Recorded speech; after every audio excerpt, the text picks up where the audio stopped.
Bienvenue à tous. Aujourd'hui, on se penche sur Tout pour la lumière et plus précisément sur l'énigme centrale, Florence.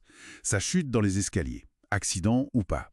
Les doutes s'accumulent. On va examiner ça de près en se basant sur les derniers épisodes, les nouveaux indices qui sont apparus. Notre but, essayer de comprendre pourquoi tous les regards, ou presque, se tournent vers Joël, son mari. Alors, allons-y, décortiquons tout ça. Pour commencer, rappelons la situation. Florence, jouée par Isabelle Otero, est retrouvée en bas des escaliers, gravement blessée. Et sa fille, Victoria, interprétée par Joy Esther, elle est persuadée que ce n'est pas un accident. Donc elle commence à fouiller. Oui, et très vite, un premier élément vient tout chambouler. Il y a cet incendie, et Justine, Prudence Leroy, trouve le carnet intime de Florence. Ah, le carnet, exactement. Et dedans, c'est pas rien. Florence écrit qu'elle se sent menacée, carrément, qu'elle a peur pour sa vie. Peur pour sa vie. Ça change tout, effectivement. Mais est-ce qu'on sait de qui ou de quoi? C'était une menace précise ou... C'est un peu flou dans le carnet, mais ça semble pointer vers une menace réelle, ciblée. En tout cas, ce qui est fascinant, c'est comment ce carnet change la perspective. On passe d'un possible accident à une suspicion de tentative de meurtre, quoi. C'est un sacré tournant narratif. Tout à fait. Un classique, mais toujours efficace. Et pendant que Victoria mène son enquête, Joël, donc Gilles Cohen, il a l'air de plus en plus agacé. Oui, Officiellement, c'est parce qu'il s'inquiète pour leur fils, Eden, qui est perturbé par tout ça.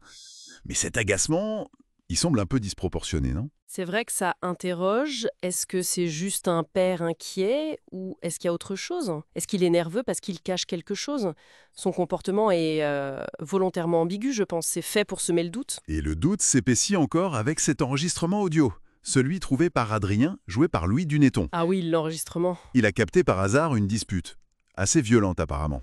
On entend Florence, mais pas l'homme avec qui elle se dispute. Et ça pourrait être énorme. Oui, une preuve tangible, enfin. Une preuve audio, ça pourrait permettre d'identifier la personne ou au moins de comprendre la nature du conflit. On se dit que l'enquête va avancer, c'est sûr.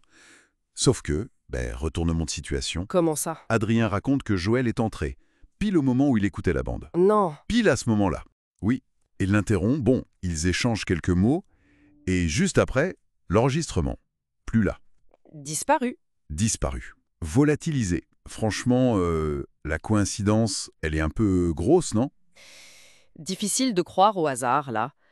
Si on met bout à bout l'agacement de Joël avant, son intervention à ce moment précis, et hop, la preuve qui disparaît.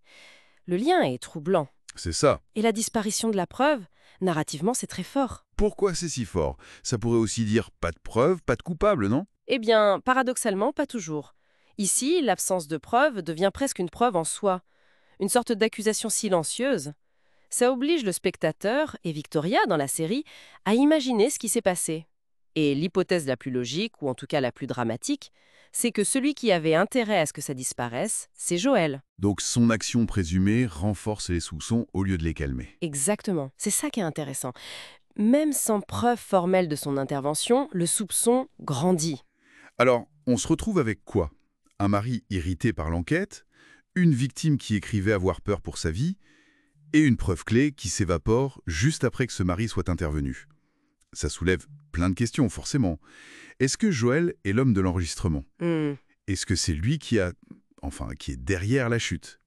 Et surtout, pourquoi? Quel serait le mobile? Ça reste mystérieux. Et c'est là qu'on voit l'habileté de l'écriture. Tous ces éléments, le carnet, l'attitude de Joël, et surtout cet enregistrement manquant, tout est fait pour concentrer notre attention sur lui. C'est le suspect numéro 1, presque trop évident. Une fausse piste, peut-être? C'est la question. Est-ce une fausse piste géniale pour nous détourner de la vérité, ou est-ce que, parfois, les choses sont juste ce qu'elles semblent être? La série joue avec ça. Bon, pour résumer notre discussion sur Tout pour la lumière, le mystère autour de Florence reste épais. Mais entre le carnet et surtout la disparition très très suspecte de cet enregistrement audio, Joël est clairement dans le viseur. On n'a pas de preuves directes, mais un faisceau d'indices qui pointe fortement vers lui. Oui, tout à fait. Et ça nous amène à une petite réflexion pour finir. Dans une enquête, qu'elle soit dans une fiction ou dans la réalité, quel poids donner à une preuve qui disparaît? Est-ce que son absence peut vraiment la rendre plus parlante? Et qu'est-ce que la peur, écrite dans l'intimité d'un carnet, nous dit des tensions cachées juste avant qu'un drame éclate?